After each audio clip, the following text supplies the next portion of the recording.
O maior e mais bem equipado hospital do Litoral Paulista, a Santa Casa de Santos conta com pronto-socorros adulto e infantil e ampla assistência 24 horas em diversas especialidades. O hospital também possui a maior rede de operadoras de plano de saúde credenciadas da região para atendimentos de urgência e emergência. Consulte os convênios credenciados. Santa Casa de Santos, o hospital que une história, pioneirismo e modernidade.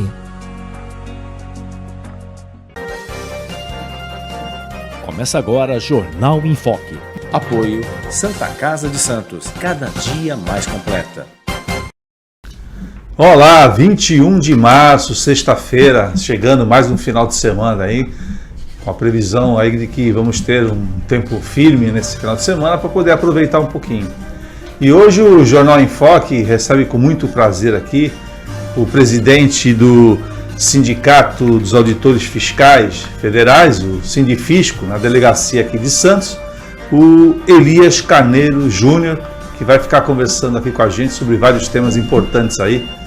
Muito bem-vindo, Elias, é um prazer tê-lo aqui mais uma vez, para a gente poder bater esse papo aí, e nesse momento tão importante aí, né, da greve dos auditores, que está, de certa forma, interferindo aí na movimentação de importação e exportação, em outros setores também, e também sobre a sua nova reeleição agora à frente do sindicato, com mais uma prerrogativa agora, né? Você está também no presidente nacional da mesa do Conselho de Delegados Sindicais, a entidade que reúne 82 presidentes das delegacias de todo o país. Muito obrigado por ter vindo. Bom dia. Eu que agradeço, Chalub, os telespectadores, é muito bom estar aqui. Fazia tempo que eu não vinha, né, Chalub? Fazia mesmo. Aqui no Boc News, no Enfoque, poder levar a mensagem do nosso sindicato, da nossa categoria, os auditores fiscais da Receita Federal do Brasil. Infelizmente estão passando um momento muito difícil, novamente, como você bem colocou. Estamos em plena mobilização, o governo muito reticente em abrir o diálogo, enfim, mas é um problema que nós vamos ter que resolver. Estamos trazendo um prejuízo muito grande a toda a sociedade, a todo o setor empresarial, especialmente importadores e exportadores, e nós não gostamos disso, né? Acabamos tendo que impactar também a questão de imposto de renda, né? Os atrasos que estão tendo aí, com certeza já são frutos dos nossos movimentos que nós temos feito recentemente. Enfim, vamos tentar acomodar a situação para que o país possa avançar e nós possamos construir uma nação melhor. Então, Elias, agora eu queria que você colocasse as razões principais que estão levando a essa questão da greve dos auditores. Eu sei que é por uma defasagem, né? E eu queria que você também desse um contexto da importância do auditor fiscal para esse trabalho de fiscalização e de recolhimento de impostos, né? Também porque a figura do auditor também ela é vista de quem está fora, é como vilão, né? Ninguém quer ir à frente do auditor fiscal se explicar, porque na verdade vocês atuam para fiscalizar a contabilidade, se a pessoa arrecadou imposto, as empresas também, se elas estão contribuindo, mas é um papel importante porque na medida em que também o Estado necessita de recursos para poder prestar os serviços que realiza. Talvez de qualidade duvidosa, mas é um sistema que tem que funcionar e tem que realmente servir a população. Então eu gostaria que você desse um pouco desse contexto do trabalho de auditor e quais as razões principais que estão levando a essa questão da greve. Você me permite, Chalub, eu vou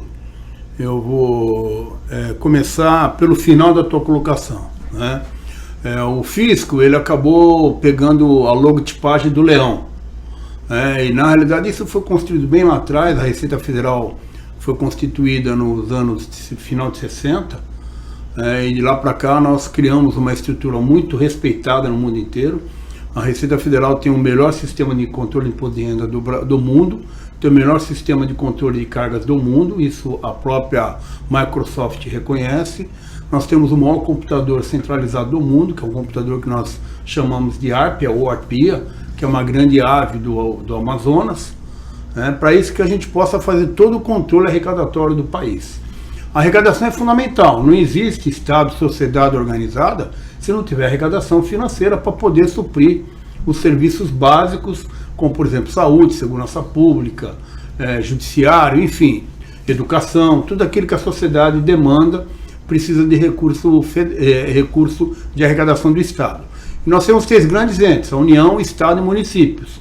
A União detém em torno de 75% a 76% de todo o controle da arrecadação federal. Isso passa quase tudo isso pela Receita Federal. Receita Federal tem dois grandes grupos: tributos internos, que é IPI, IOF, Imposto de Renda, e a área aduaneira, que é o que mais conhecido aqui na Baixada Santista, que cuida do fluxo de entrada e saída de mercadoria.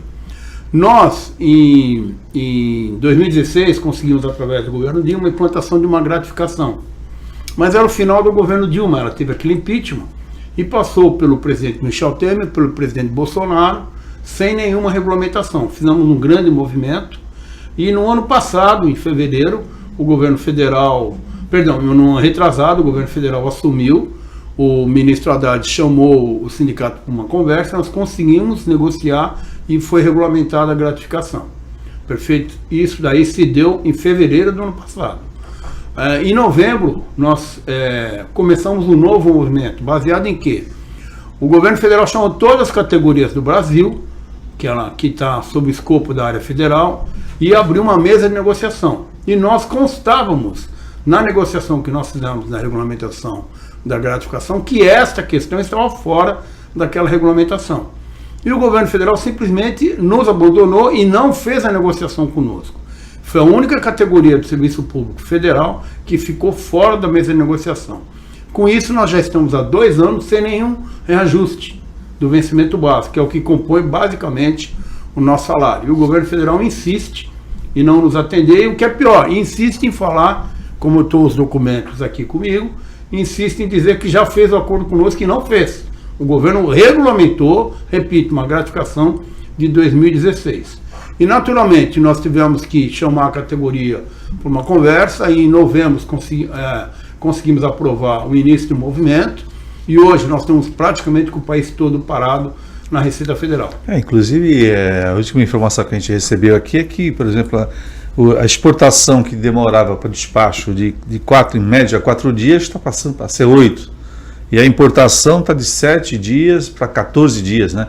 Isso interfere muito na economia, né? Porque é um prejuízo para o país, um prejuízo para quem tem que movimentar mercadoria, para quem tem que estocar mercadoria. É ruim para todos. Não tem aí nisso daí vencidos e vencedores. Agora, Elias, a questão também do auditor, acho que é uma questão também da administração pública de maneira geral. A gente está vivendo algumas distorções aqui no Brasil, né? Carreiras com salários altíssimos.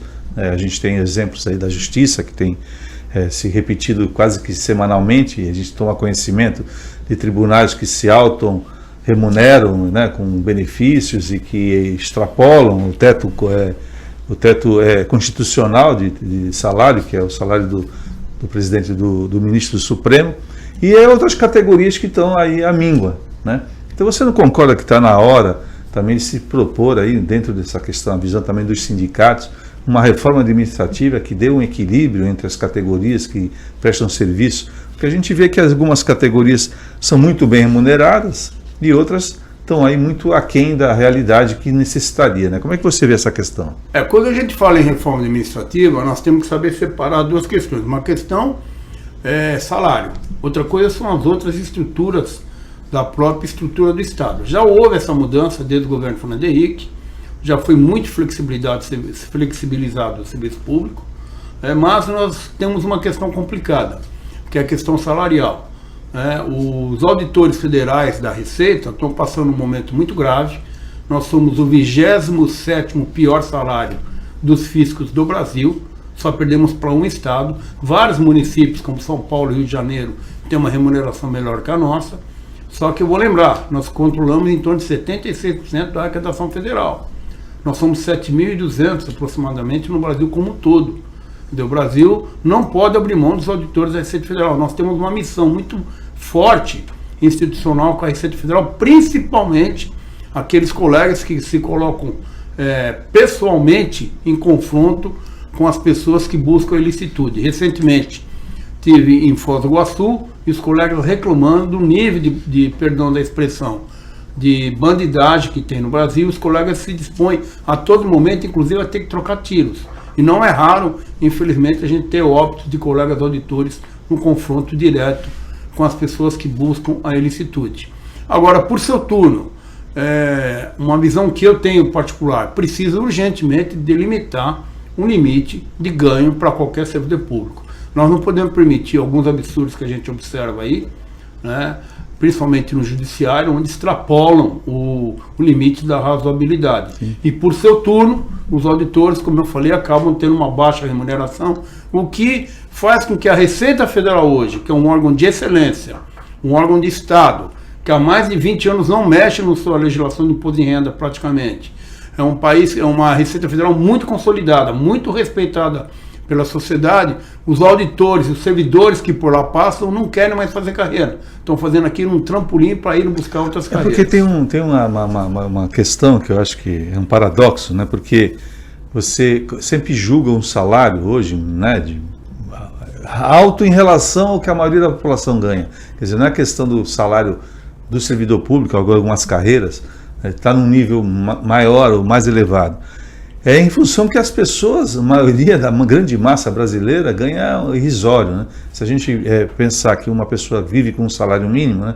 Está tendo essa discussão agora na questão do mercado de trabalho, e que muitas pessoas estão deixando de aceitar remunerações de R$ 1.800, R$ 1.500, né? Que é um valor mais os benefícios que podem ter, vale refeição, porque preferem estar recebendo assistência do governo, que é uma bolsa de 600, se ele tem um filho, soma-se mais algum valor, se ele está com o filho na escola, tem, e a somatória vai dar o valor que ele perceberia registrado, e ele prefere fazer bico, prefere fazer complemento de renda, para ter essa renda garantida, para não poder se filiar à CLT. E isso vai gerar um problema, porque a CLT ela acaba ajudando a arrecadação da Previdência, né?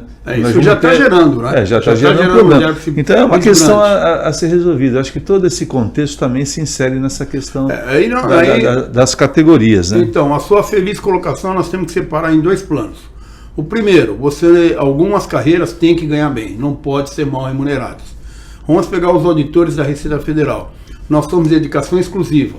Nós só podemos dar aula além do nosso trabalho, nada mais. Nós temos 24 horas por dia à disposição do fisco, de segunda a segunda. Nós temos um concurso público dificílimo. Tivemos agora um recente, com 55 mil inscritos. Foram chamados, no total, 420 pessoas. Quer dizer, você imagina o nível de dificuldade do concurso. O nível de excelência dos auditores e outros colegas que integram a Receita Federal, a formação que eles têm. Se não tiver um atrativo muito bom, especialmente estabilidade e salário, a pessoa não migra para a iniciativa pública, ele vai buscar a iniciativa privada. Então isso é importante. A sociedade precisa ter bons profissionais bem remunerados e tem que cobrar o retorno desses profissionais. A segunda questão da tua feliz colocação trata do débito da Previdência.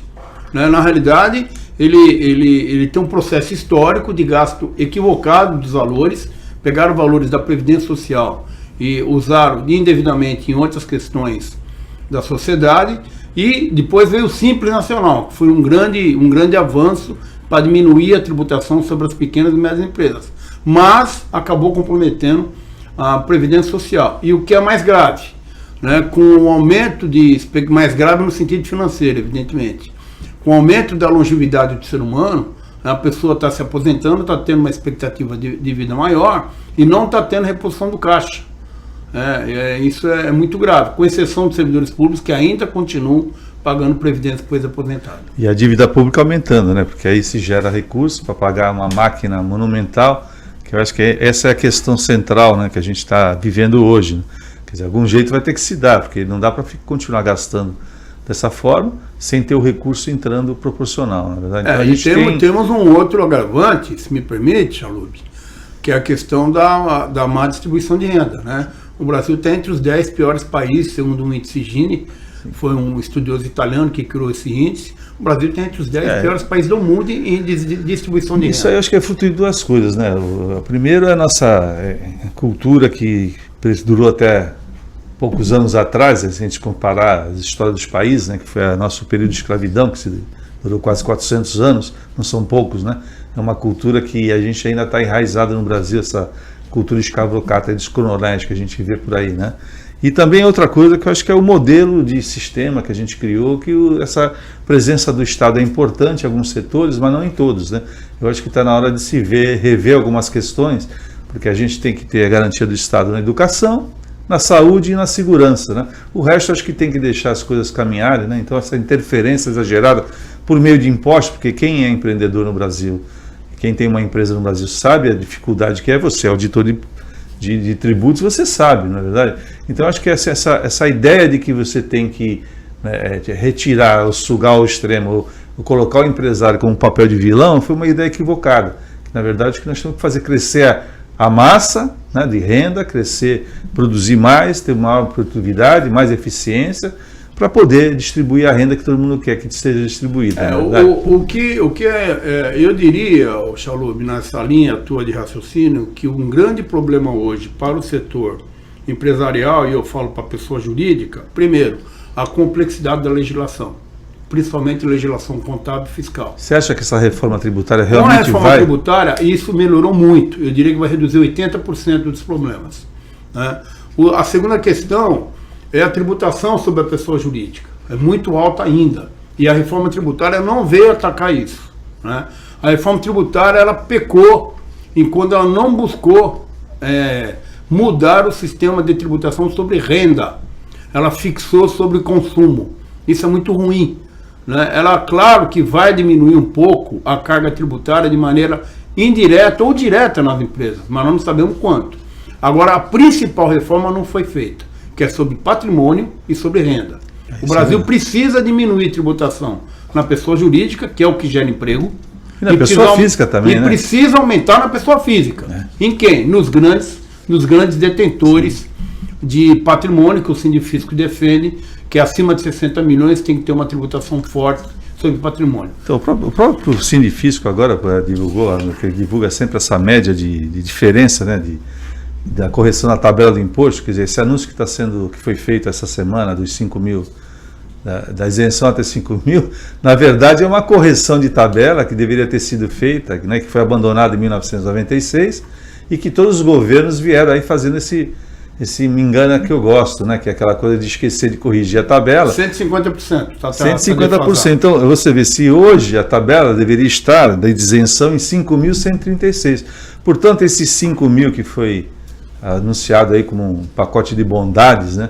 Como se fosse um benefício para a população, na verdade é um reajuste que foi feito, né? Que é nem completo, que deveria chegar a 5 mil. E que não é para agora, é para 2026. Até lá também a inflação, se não for controlada, já vai comer uma parte disso, né? Então a gente vive realmente brigando com o leão. E nesse sentido, Elias, eu acho que a greve também está trazendo um certo prejuízo para o imposto de renda, porque inclusive motivou o atraso na questão da você poder importar os dados completos, na verdade, com a pré-preenchida, né? Como é que está essa questão aí? Você acha que esse período de imposto de renda vai ter interferência aí desse trabalho? A célula central do imposto de renda, o cérebro central, fica sob controle de auditores, basicamente que estão em Brasília.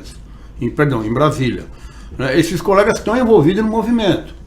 Até que ponto eles vão dar a cota deles para atrasar o imposto de renda, também é muito discutível, porque também nós temos limite para não prejudicar tanto a sociedade brasileira.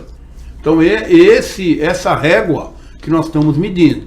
O primeiro impacto já foi. A partir de 1º de maio só, a 1º de abril que eles vão conseguir, os contribuintes, buscar os dados. Isso já é um primeiro impacto. O que vai ocorrer ao longo do período até 30 de maio, nós não sabemos. A tendência é termos problemas pela frente. Se o governo federal não sentar à mesa conosco, até porque é um governo que se diz dos trabalhadores, né? Se não sentar à mesa conosco e abrir uma negociação, a probabilidade de nós termos problema na entrega da declaração de imposto de renda é muito grande. E especificamente, Elias, qual é a reivindicação direta do sindicato? Qual é o reajuste de quantos por cento sobre o salário? As carreiras, em geral, tiveram 20% para ser recebido em 3 anos. Então, basicamente, nós estamos trabalhando com esse dado, sim. 3%. O ano passado, de 24, já não tivemos reajuste. Então, nós estamos tentando buscar essa recomposição de 24 até 26. Então, a ideia nossa é buscar pelo menos 20% em 3 anos. Essa é a expectativa que nós temos. E o que dificulta também é a relação com o Congresso, que até o momento não foi aprovado nenhum orçamento. Aí também tem o impacto disso, né? Nós temos a lei de diretriz orçamentária e o orçamento para serem votados no Congresso, e a coisa não está parando, não está avançando. Um dos motivos, sem dúvida nenhuma, é o nosso movimento. Os parlamentares estão sensíveis, mas depende muito do governo federal, né? Porque o orçamento é do governo federal, do executivo, que ele faz a peça orçamentária. E essa disputa de braço está complicando. O orçamento já pode ter sido votado em fevereiro, não foi. Ser votado em março não vai ser. Em abril provavelmente ou será, mas também não temos certeza. É uma total responsabilidade do Congresso também, essas dificuldades da negociação, né, que eles têm com o governo, essa questão ideológica também, eu acho que deveria ser deixada à parte no momento, para que pudesse realmente o país encontrar aí uma serenidade para poder caminhar, né? É isso que todo mundo espera. Elias, vou pedir uma licença para você, a gente vai fazer um breve intervalo aí, a gente volta na sequência aí com o segundo bloco do Jornal em Foco de hoje. Estamos apresentando o Jornal em Foco.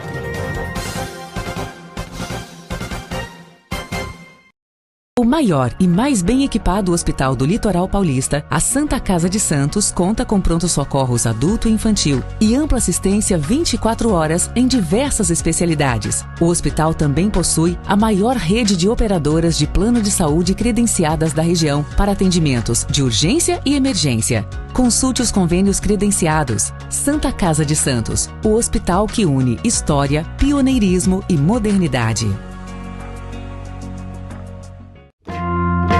Você quer receber notícias do Boc News no seu celular e e-mail? É fácil. Acesse bocnews.com e inscreva-se para receber a edição digital do Boc News no seu final de semana.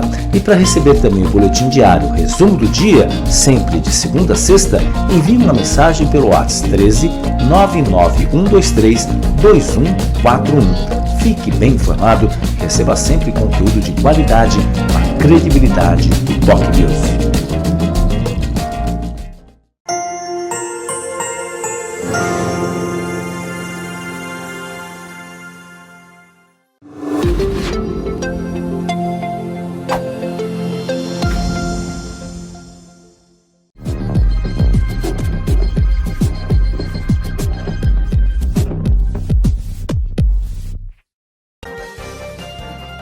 Voltamos a apresentar Jornal em Foco.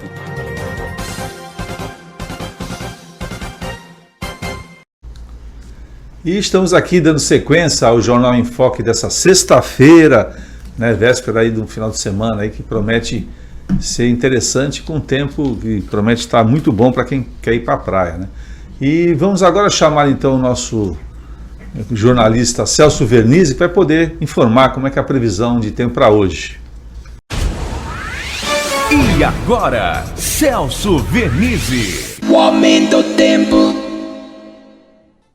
Olá, amiga, olá, amigo. Sextou e é o primeiro sextou do outono de 2025, com friozinho pela madrugada na faixa leste. No interior do estado não mudou nada, mas temos aí pela frente um fim de semana bem aproveitável em todo o estado de São Paulo. Fica mais seco no interior, com 20% a 30% de índice, o que recomenda muita hidratação. E começa aquela fase da amplitude térmica, começam mais baixas as temperaturas e sobem rapidamente no decorrer do dia. Isso garante uma tarde aquecida, mas rapidamente depois do anoitecer, não esqueça uma blusa, principalmente entre capital, litoral, vales. Já no interior, caem menos as temperaturas, máximas de até 34 graus no interior de São Paulo. Já entre capital e litoral, 25 a 26 graus em São Paulo, já em todo o litoral 26 graus e temperaturas que à noite caem rapidamente depois que o sol for embora. Um fim de semana bem aproveitável. No domingo pode ter chuvas isoladas por aí, mas dá para aproveitar bastante sábado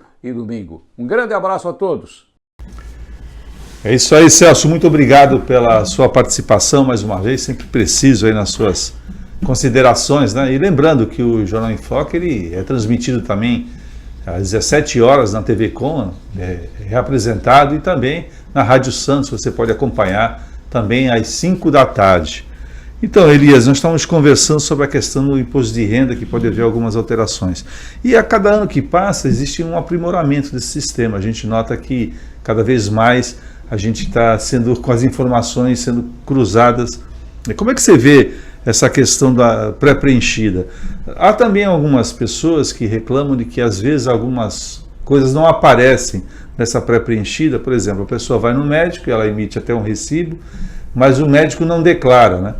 E aí chega na hora, a Receita ela bloqueia o imposto dessa pessoa porque há esse conflito de informações. Ela lançou uma informação que a outra parte não forneceu. Como é que funciona? Você poderia dar uma informação sobre isso? Olha, o sistema da Receita, como eu falei aqui no início, ele é o mais moderno do mundo.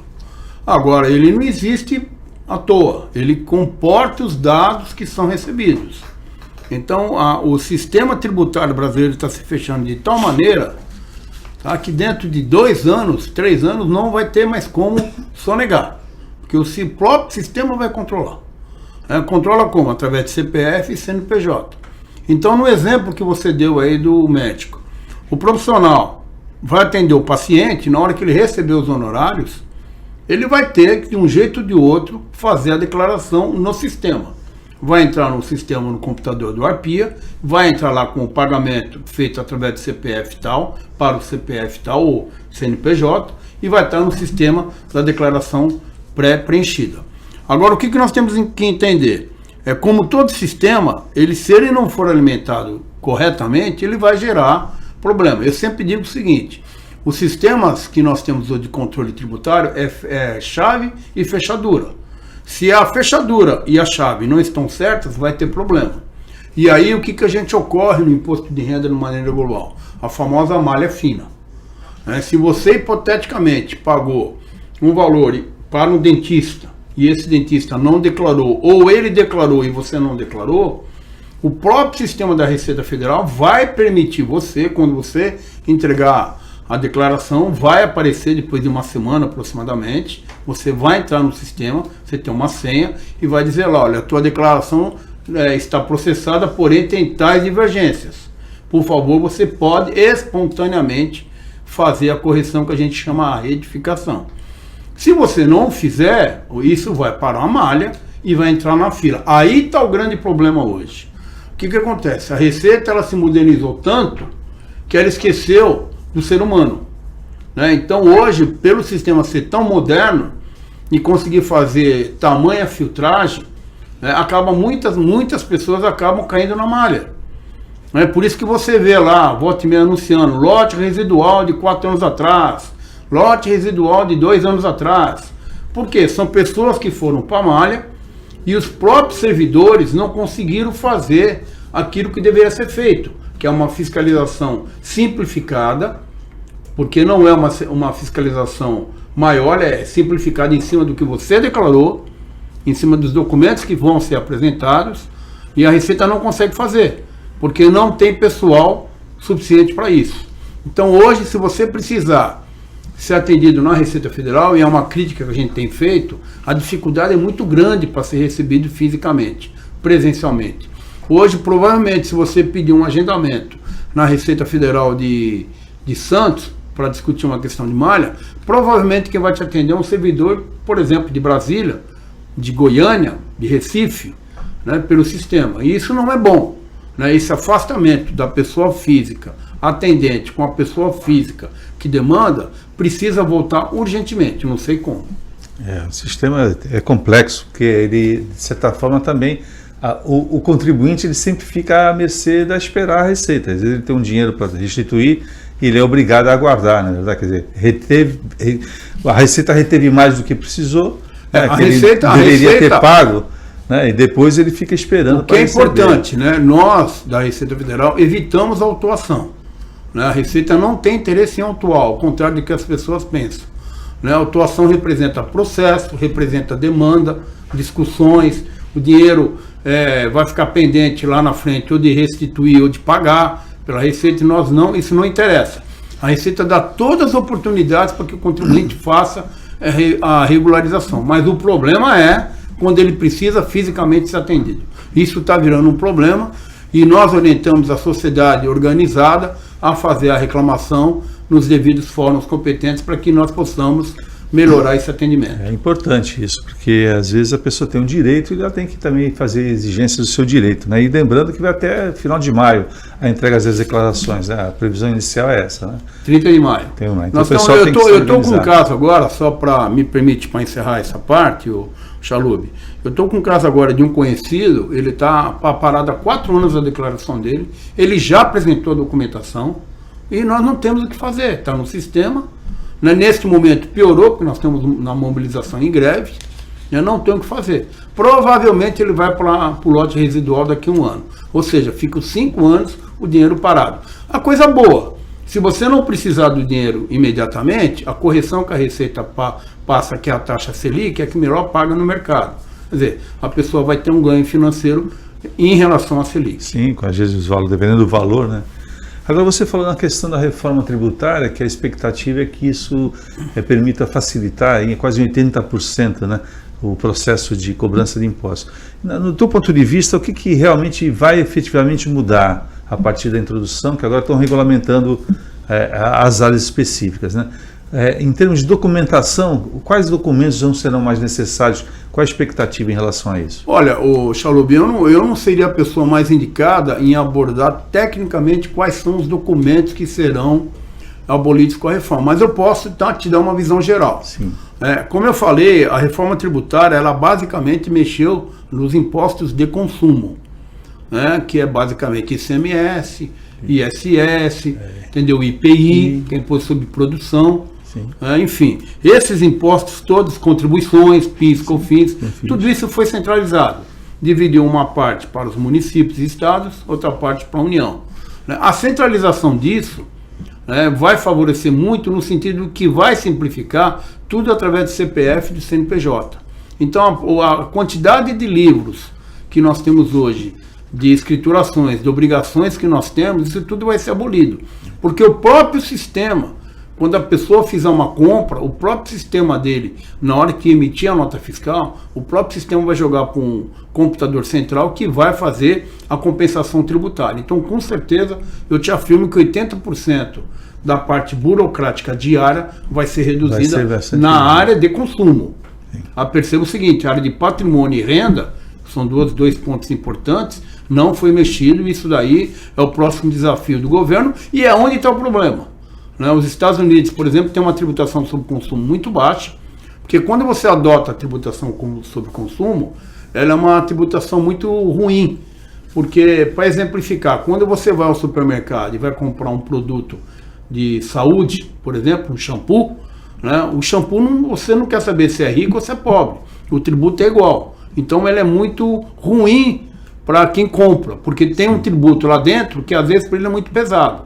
Então o que o americano faz? Ele usa menos tributação indireta e usa mais a direta. Aonde? Principalmente em patrimônio, aumentando a tributação sobre quem tem patrimônio e aumentando sobre quem tem renda. O americano é muito forte nisso. Aliás, todos os países evoluídos do mundo trabalham muito a tributação sobre renda. Aí quando você tem um grande contingente também de pessoas com renda, né? Aqui no Brasil tem poucas pessoas que têm muita renda, né? Quer dizer, a proporcionalidade é muito grande. Esse é o grande desafio. Você tem 3% da população brasileira que tem 90% do patrimônio do país. Esse é o grande problema. É a concentração de renda. É você conseguir convencer. É por isso que assim, o montante da atividade produtiva é importante ser aquecida para isso. Porque na medida que você gera riqueza, você distribui também. Eu acho que isso que está faltando um pouco. Eu acho que é o grande desafio do capitalismo. Esse é o grande desafio. O desafio do capitalismo qual é?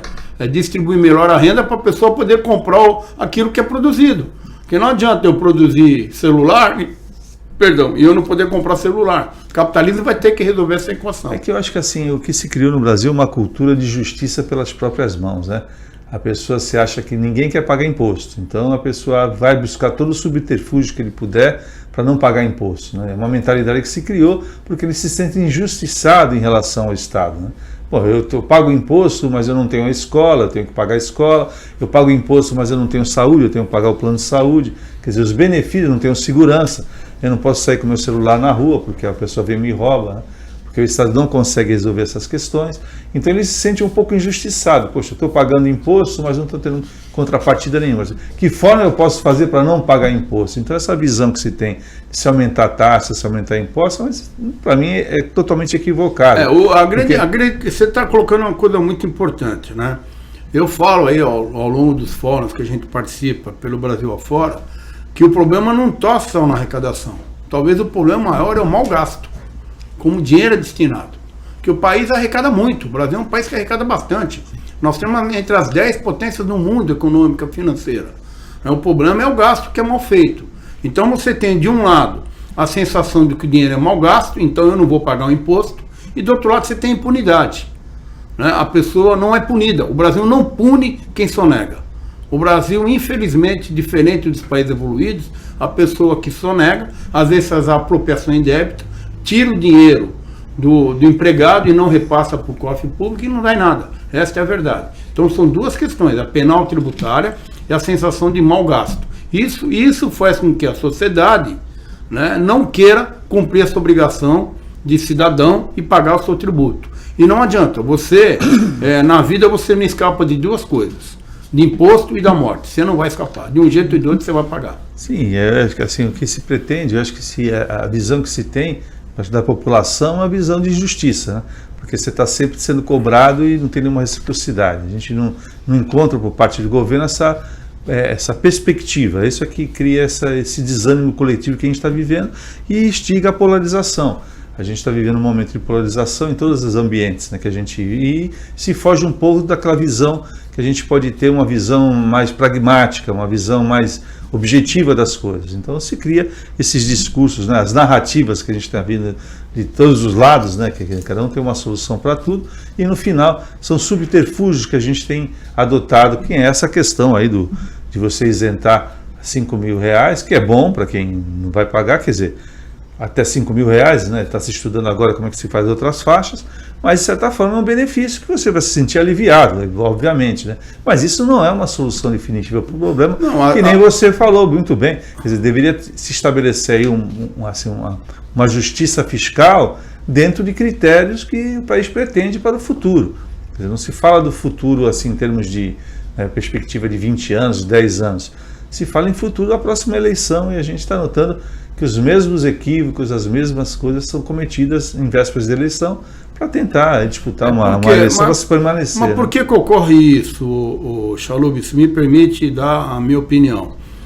A sociedade latina, especialmente a latino-americana, na América do Sul, nós não temos políticas de médio e longo prazo.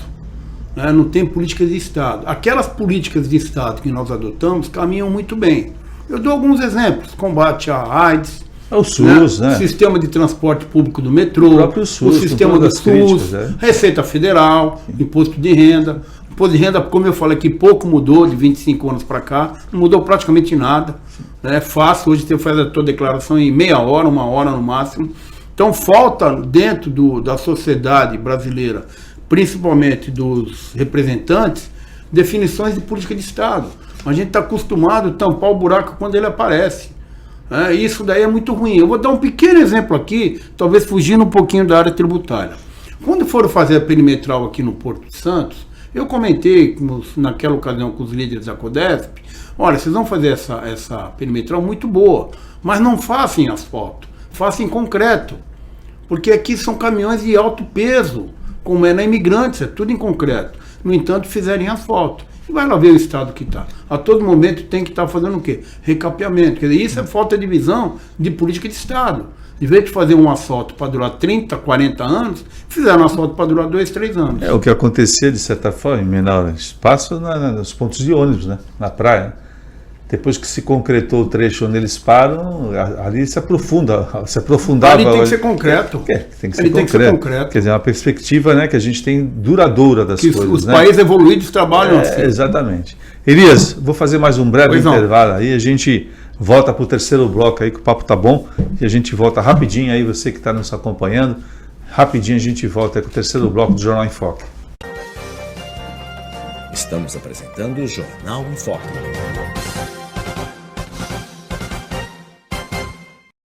O maior e mais bem equipado hospital do Litoral Paulista, a Santa Casa de Santos, conta com pronto-socorros adulto e infantil e ampla assistência 24 horas em diversas especialidades. O hospital também possui a maior rede de operadoras de plano de saúde credenciadas da região para atendimentos de urgência e emergência. Consulte os convênios credenciados. Santa Casa de Santos, o hospital que une história, pioneirismo e modernidade. Você quer receber notícias do BocNews no seu celular e e-mail? É fácil. Acesse bocnews.com e inscreva-se para receber a edição digital do BocNews no seu final de semana. E para receber também o boletim diário, resumo do dia, sempre de segunda a sexta, envie uma mensagem pelo WhatsApp 13 99123 2141. Fique bem informado e receba sempre conteúdo de qualidade com a credibilidade do BocNews.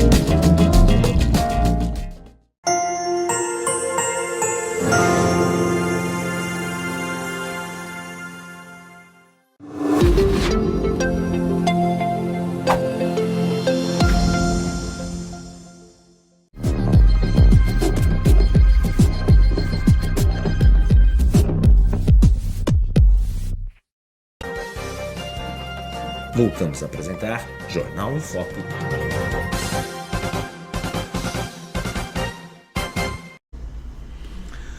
Olá, estamos de volta aqui para o terceiro bloco aqui do Jornal em Foco de hoje. Nessa sexta-feira aqui estamos trazendo um convidado muito especial, que é o Elias Carneiro Júnior, que é o presidente do sindicato do Sindifisco aqui da Delegacia de Santos. E nós estamos batendo papo aqui sobre várias questões importantes aí referentes aos tributos, à fiscalização sobre essa área. E você estava falando, vou voltar um pouquinho na questão da greve. Uma coisa que eu queria saber é o seguinte: quais produtos que têm interferido mais assim na demora de despacho aí na alfândega de Santos, Elias, que tem, de certa forma, que tem uma movimentação muito grande e que tem sido prejudicado por essa questão desse movimento que está sendo feito pelos auditores aí de operação padrão? Como você colocou no início, eu assumi recentemente a presidência do Conselho de Delegados do Brasil inteiro. São 82 delegacias sindicais que atingem todo o Brasil e eu que respondo em nível macro por elas. Cada uma tem a sua administração própria, mas eu que fico sob o controle de todas em termos de reuniões, discussões, deliberações. Então isso está me levando ao encargo de viajar o Brasil inteiro. Eu tenho viajado sistematicamente toda semana, 1 ou 2, 3 localidades. Tive recentemente Foz do Iguaçu, Paranaguá, Joinville, Itajaí, Blumenau, e conversando com vários colegas. Então nós temos duas grandes áreas, como eu coloquei aqui: a área de tributo interno, como eu expliquei, imposto de renda, IOF, IPI, e nós temos a área aduaneira, que cuida do fluxo de mercadoria de entrada e saída. Nessa estrutura aduaneira, que é onde aparece mais o nosso movimento, o Porto de Santos é muito importante, porque ele detém em torno de 30% a 32% de todo o fluxo internacional do Brasil. E com isso, a gente tem, o Brasil inteiro tem muito foco no Porto de Santos, mas não é o único. Nós temos as fronteiras secas, por exemplo, Foz do Iguaçu, que é muito importante. Nós temos Viracopos, que é muito importante em fluxo de carga de aeronaves, tanto de grandes cargas como de pequenas cargas, que a gente chama de courier, aquelas pequenas compras que a sociedade faz em geral. Temos o aeroporto de Cumbica, que é o grande aeroporto ainda hoje de fluxo de passageiro e de carga, e temos, por exemplo, Curitiba, que é um grande centro de distribuição dessas pequenas compras, como eu falei, que a sociedade faz de maneira geral. Então são localidades que nós temos uma especial atenção. No Porto de Santos, e aí isso é seguido por outros portos, por óbvio, medicamentos, alimentos com vencimento próximo, armas, munições, remédios, como eu falei, medicamentos, tudo isso nós temos um cuidado especial e temos atendido o mais rápido possível. Agora, aquilo que não nessa linha que nós falamos e está fora disso, por exemplo, indústria automobilística, nós temos aplicado a operação padrão na aduana. Em alguns momentos, isoladamente, greve, ou seja, para-se totalmente e não se libera nada. Mas isso tem sido pontual. Mas a operação padrão nós estamos fazendo sistematicamente desde dezembro. O que é isso? Você vai perguntar para mim, o que é operação padrão? Que popularmente a turma chama de tartaruga, a operação tartaruga. Na realidade, o auditor fiscal e toda a equipe da Receita Federal tem uma amostragem para fazer. Então, hipoteticamente, você pega uma importação, uma declaração de importação que tem 30 contêineres, nós temos a liberalidade, o auditor tem dentro de uma amostragem, de conferir X contêineres e liberar o resto. Libera, depois faz essa conferência. Tendo alguma questão, a gente segura tudo. Não tendo, libera-se. Na operação padrão, não. A gente olha os 30 containers, no exemplo que eu estou passando. E, naturalmente, isso acaba atrasando, como você bem colocou. Nós estamos hoje, em média, de 14 a 15 dias de atraso, o que é normalmente em 48, 72 horas, está demorando até 10, 15 dias. E, consequentemente, os armazéns, principalmente os armazéns próximos ao mar, né, que nós temos no costado do mar, eles vão sofrendo uma sobrecarga. Vai demorando tanto na importação como na exportação. Então, nós estamos chegando no caos, não tem lugar mais para parar containers, e o governo federal, infelizmente, como eu falei, ele não se sensibiliza com isso. Então, nós temos hoje aí mais de 100 entidades que já manifestaram preocupação e pedem a solução da questão. Não necessariamente que nos apoiem, não queremos isso, mas pedem que o governo sente conosco à mesa e busque uma solução imediata, o quanto antes, sob pena de prejudicar muito o país. Está prejudicando demais. Essa falta de diálogo aqui é ruim, né? Péssimo. Como é que você vê a questão do movimento sindical hoje, Elias? Eu acho que nós tivemos um momento muito importante aí na década de 80, 90, que os sindicatos tinham muita força, né? E eles acabaram, alguns sindicatos acabaram sendo atrelados a partidos, né? Eu dou o exemplo aqui do Sindicato dos Jornalistas, né? Que a partir do momento que se filiou à CUT, ele, quer dizer, de certa forma, se afastou um pouco das questões primordiais, do meu ponto de vista, relacionadas à questão que envolve, né, a categoria, e passou a ser também um braço aí estendido do partido, né? Como é que você vê o movimento sindical hoje, até porque houve aquela desobrigação da contribuição obrigatória sindical, que enfraqueceu muito as estruturas dos sindicatos, né? Como é que você vê hoje essa relação dos sindicatos com os governos, e você está colocando essa falta de diálogo, né? E normalmente os governos do PT sempre tiveram essa bandeira do trabalhador. E como é que você vê essa questão hoje? O Chalub me permite colocar em 3 pontos distintos. Primeiro é o histórico dos sindicatos. Eles surgem muito forte na Inglaterra, depois vem muito forte para os Estados Unidos, como uma instituição para discutir os direitos dos trabalhadores, né? E aí talvez esteja um ponto fundamental. Sempre que você discute direitos, você tem que discutir deveres também, né? Talvez esse seja o problema da nossa Constituição. Deu muito direito e pouco dever para a sociedade. Então é fundamental o sindicato. O sindicato é a linha de frente de defesa da classe trabalhadora. Então eu defendo arduamente o fortalecimento dos sindicatos. O segundo momento que o Brasil passou muito, na década de 70, 80, 90, foi o fortalecimento dos sindicatos, principalmente ligados à indústria automobilística. Eles conseguiram avançar bastante na busca de reconhecimento de alguns direitos. Alguns direitos, erradamente, na minha opinião, estão na Constituição, não deveriam estar em legislação geral, como, por exemplo, salário de família, o vínculo de empregado doméstico, tudo isso não tinha que estar na Constituição. Tem que ser protegido, mas tem que estar numa lei ordinária, não na Constituição.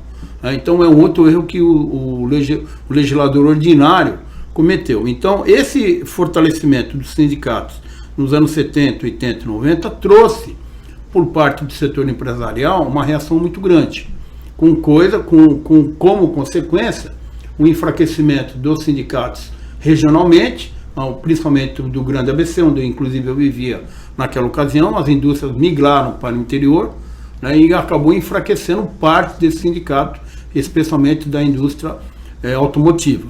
E o terceiro aspecto, que aí vem o avanço, né, principalmente no governo da Margaret Thatcher, né, com o consenso de Washington, com o Estado mínimo, né, onde acho que tem que ser tudo mínimo e os direitos têm que ser minguados dos trabalhadores. Aí vem a reação, né, de alguns governos, inclusive, como você colocou, tirando a contribuição sindical. Isso foi um tiro muito grande no passarinho pequeno que acabou atingindo os sindicatos. E a sociedade, apertada na sua renda, acaba cortando despesas. Uma delas é o vínculo sindical, que é um erro. Repito, o sindicato é importante na defesa dos direitos. E por fim, e talvez muito importante, como você colocou, é a partidarização político-partidária. Perdão, a parte político-partidária dentro do sindicato. O sindicato não pode ter isso. Como eu defendo que as carreiras que prestam serviço para o Estado brasileiro não pode ter vínculo partidário, político-partidário. O sindicato também não pode. Isso é um equívoco. é um passo que se dá que tem consequência. Porque a política partidária divide. E você não pode trazer assuntos que dividem para aquelas pessoas que são filiadas. Os sindicatos têm que se evitar, nós temos que evitar ao máximo político partidária dentro do sindicato. E assim é no nosso. Né? Nosso sindicato de auditores está até no estatuto, não temos vínculo político partidário a ninguém. Agora, num passado não muito distante, nós tivemos muita dificuldade, como por exemplo no governo do presidente Bolsonaro. Né? A proposta do governo, através do ministro Paulo Guedes, foi de fechar qualquer negociação com a classe trabalhadora do servidor público federal. Do Serviço Público Federal. E isso trouxe consequências. Né? E quando assume o presidente Lula, abre-se uma negociação e, como eu falei aqui, resolve um problema nosso que vinha há mais de 7 anos sendo discutido. Então isso também acaba criando um certo sentimento dentro da categoria de reconhecimento. Né? Agora, o que é importante, Chalub, se me permite fazer uma correção. Esse governo que está aí não é o governo do PT. O PT tem os principais ministérios, mas ele é um governo de coalizão. Né? O único só, acho que só tem 2 partidos que não estão na base do governo. É o PL e o PR, mas o PR, se eu não estou enganado, está na base do governo. Ele tem um ministério que é deles. Mas você acredita que seria diferente se fosse um governo estritamente do PT? O problema é o modelo que a Constituição... O ministro do Trabalho é o Marinho, né? É uma liderança eu acabei de falar histórica, que os principais ministérios... E talvez aí seja... Ministério da Fazenda, Ministério do Trabalho... E talvez esteja aí, Elias, essa principal questão que envolve hoje a visão da população de maneira geral. Né? A gente está vendo pelas pesquisas aí o dissabor da população em relação a essas questões. São as contradições, na verdade. Então a gente nota que hoje, com a questão do advento aí das redes sociais, da maior dinâmica na comunicação, que a gente pode até questionar alguns aspectos, né? Ninguém aqui é a favor da pedofilia, ninguém é a favor do discurso do terrorismo, né? Ninguém é a favor disso numa rede social. Mas, de certa forma, tem um lado bom também, que ela permitiu que o debate pudesse ser ampliado e que algumas questões pudessem ser reveladas de uma outra maneira, que não se tinha antigamente. E essas contradições, do meu ponto de vista, é o que tem realmente feito esse grau de insatisfação. Porque na medida que você tem um discurso que você não faz na prática, né? É aquela história da mulher de César, né? Não basta ser honesta, né? Tem que parecer honesta, na verdade, é que tem gerado esse grau de insatisfação, porque a gente não viu os resultados práticos, né? Quer dizer, a gente está discutindo pobreza há 20 anos, né? E se passaram vários governos, né, que se colocar de que ia acabar com a pobreza continua, porque as políticas são equivocadas. Mas, Chalub, se me permite aí até dar um ponto de vista meu como cidadão. Sim. Né? Primeira questão, o presidente Clinton, quando foi acusado de ter tido uma relação com a Mônica Lewinsky, e foi candidato à reeleição, perguntaram ele no debate se isso tinha ocorrido. Ele falou, se ocorreu ou não, eu não vou discutir. Eu sou candidato a presidente. Vocês estão mais ricos hoje ou 4 anos atrás? Ele ganhou a eleição. Sim. O que eu estou querendo dizer com isso? Tudo isso que nós estamos falando, se a economia vai bem, a população ganhando melhor, isso tudo vai ficar em segundo plano. O que manda numa eleição presidencial é o bolso. Se a sociedade está vivendo melhor, está com um poder aquisitivo maior, ele vai responder positivamente. O problema que eu vejo é que alguns índices econômicos caminham mal, como, por exemplo, a inflação. Nós tivemos no mês de fevereiro a maior inflação mensal em 23 anos. Isso diminui o poder aquisitivo. Então, isso nos preocupa bastante. É uma questão que o governo federal tem que ficar extremamente atento, porque isso vai pesar muito na eleição de quem quer que seja, dos candidatos. É o debate que a sociedade vai fazer. O segundo aspecto, que eu coloco, o Brasil melhorou muito dos 40 anos para cá. Com todos os problemas que nós temos, a sociedade brasileira hoje tem um sistema único de saúde muito bom, reconhecido mundialmente. Sim. Então, desculpe. Perdão. Então, o problema é que o Brasil ele é um país de contrastes muito fortes. Nós temos a maior indústria mais moderna de tecnologia aeroviária do mundo. Nós estamos competindo hoje com a Boeing, Airbus em pé de igualdade e às vezes melhor. Em compensação, nós temos a pior distribuição de renda do mundo hoje, entre as 10. O Brasil é o primeiro maior produtor de grãos do mundo, juntamente com os Estados Unidos. E nós somos o pior país em desigualdade de fome do mundo. Quer dizer, é uma contradição. Então, mas é isso que eu coloco. É uma contradição. As contradições, né? Outro dia, eu estava no aeroporto Cumbica trabalhando, né, e eu recepcionei uns passageiros, uma senhora chinesa. Peguei o passaporte dela só para exemplificar o que eu estou querendo dizer. Falei para ela falava muito mal português, e perguntei para ela se ela tinha ficado 6 meses fora, por que ela retornou. Ela, num chinês muito brasileirado, muito ruim, ela falou: eu voltei porque aqui o SUS é de graça. Se eu cair aqui na rua, SUS é de graça. Ou seja, aqui eu tenho proteção da saúde. Entendeu? O Brasil avançou muito nisso. O sistema de saúde pública brasileiro hoje, como eu falei, é o maior do mundo. Sim. Né? E abrange toda a sociedade indistintamente. Agora, isso tem um preço. Né? Então, estou pegando um pequeno exemplo. Sim. Agora, tem situações que a gente precisa melhorar, né? Principalmente segurança. Né? O Brasil tem problemas graves, né? Principalmente no Nordeste, uma parte do Norte. Né? Nós temos um problema grave, cada 4 brasileiros, um não tem banheiro no Brasil ainda. Então são problemas que a gente nós vamos ter que enfrentar e tentar melhorar o país. É isso que eu digo, que é as contradições, né? Quer dizer, já era um processo para estar em andamento, independente de quem fosse o governante, né? Eu acho que a gente precisa ter um plano de país de longo prazo, em que não haja tanta interferência política no sentido da política partidária ou da política ideológica, né? Se me permite, de Estado, né? Salub, me permite, onde eu tenho ido, eu tenho falado. Por exemplo, agora nós estamos falando na terceira via de imigrantes. Eu sou contra. Para que terceira via? Para tirar caminhão da estrada? Não vai tirar. Você tem que fazer o quê? Linha ferroviária. O Brasil precisa investir em ferrovia. Inclusive, existia já a proposta de retomada da nossa linha de passageiros. A China tem 330 mil quilômetros de linha de trem. Estados Unidos, 300 mil quilômetros. O Brasil tem 30. O caminhão, você vai tirar ele da estrada e vai botar ele aonde? Ele vai chegar em Santos do mesmo jeito. O problema do Brasil não é rodovia. O problema do Brasil é ferrovia. Mas para isso é política de Estado. Você não faz uma ferrovia do dia para a noite. Você faz uma ferrovia para durar 100, 200 anos. O Brasil deveria estar preocupado em tecnologia e fazer anéis ferroviários para trazer a carga aqui para Santos, e não em caminhão. Elias, olha, realmente nós temos muito a conversar sobre isso ainda. Até espero poder contar com você aqui mais vezes aqui, mas infelizmente nós estamos chegando aí ao final desse programa, que foi muito interessante. A gente pôde bater um papo muito legal. Eu desejo boa sorte aí para você nessa tua novo mandato, né, à frente do sindicato. A gente sabe quem dirige, quem está à frente da testa sempre tem muito mais trabalho do que os outros, né?